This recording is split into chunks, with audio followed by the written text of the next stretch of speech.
Music Shop, Robin King Street, Mancha Restaurant and Lounge, GT, M&M Snack at Peters Hall, East Bank, Demerara, Amanda's Bridal, Vidaho, Excess Bar and Lounge, Lot 1, Cornelia, Ida, S&H Beauty Salon, Lenora, Dallas Grill and Tushin, VIP Supermarket, Lenora, Vic's Fix It, Parika Market, Two Brothers Gas Station, Freedom Hope and Virgin Nugent. It's Chutney and Duck Curry Competition, Cricket Carnival.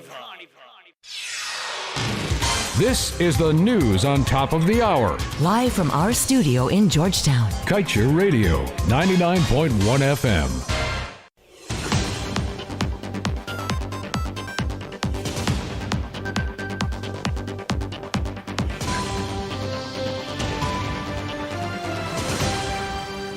With your news at this time, my name is Joshua Van Slegman. Good evening and thank you for joining us.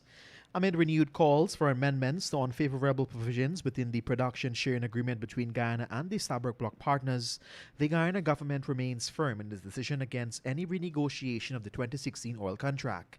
A public statement from the Ministry of Natural Resources on Sunday reiterated the government's position in the 2016 PSA shared between ExxonMobil affiliate, Esso and its partners will remain unchanged while maintaining the quote-unquote sanctity of the contract until the end of the agreement's life cycle. The government has said, however, that it is fully aware of the APNU-AFC amendment made to the 2016 PSA on April 26, 2019. It said that the amendment saw ExxonMobil Guyana being disallowed from recovering through cost oil the 2% royalty to be paid to the nation. Former Executive Director of the Environmental Protection Agency, Dr. Vincent Adams, has called on the government to release daily data on the oil production, even as he knocked the manner in which information is shared on the website manned by the Ministry of Natural Resources. Adams said the website is not user-friendly and would baffle citizens who are now learning about the oil and gas sector. Dr. Adams, a petroleum engineer, said during an AFC press conference on Friday that the information on the website is not readable. Meanwhile, while Guyana has made some progress in routinely publishing information about the number of barrels of oil being produced, as well as how much petrodollars flow into the Natural Resource Fund, it is still flattering in some key areas. According to the International Secretariat for the Extractive Industries Transparency Initiative, Guyana is yet to declare consistently information pertaining to volumes of the oil collected in accordance with the profit-sharing split, alongside the identity of the buyer for each oil cargo. Furthermore, EITI said Guyana does not appear to have yet made progress on publishing descriptions of the process for selecting the buying companies, the technical and financial criteria used to make the selection, the list of selected buying companies, any materials from the applicable legal and regulatory framework governing the selection of buying companies and related sales agreements.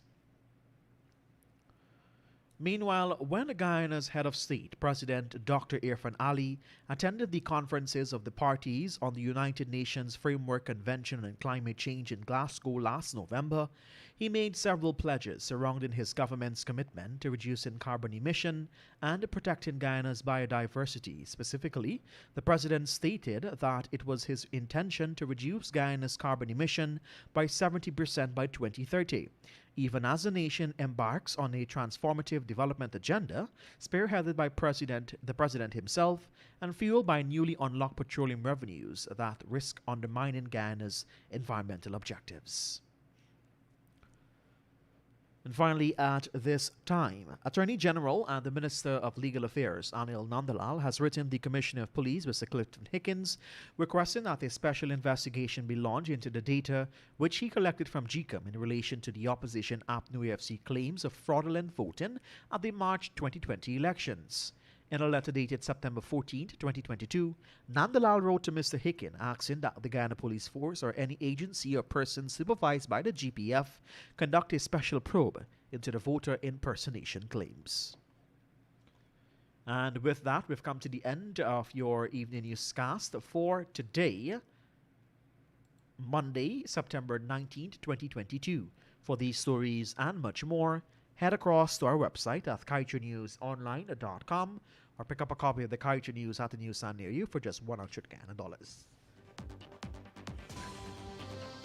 I'm Joshua Van Slackman. Thank you for joining us. Have a great remainder of your Monday evening. Coming up at 19 hours 20, it is time for the Monday edition of the Glenn Lyle Show, where we tell it as it is.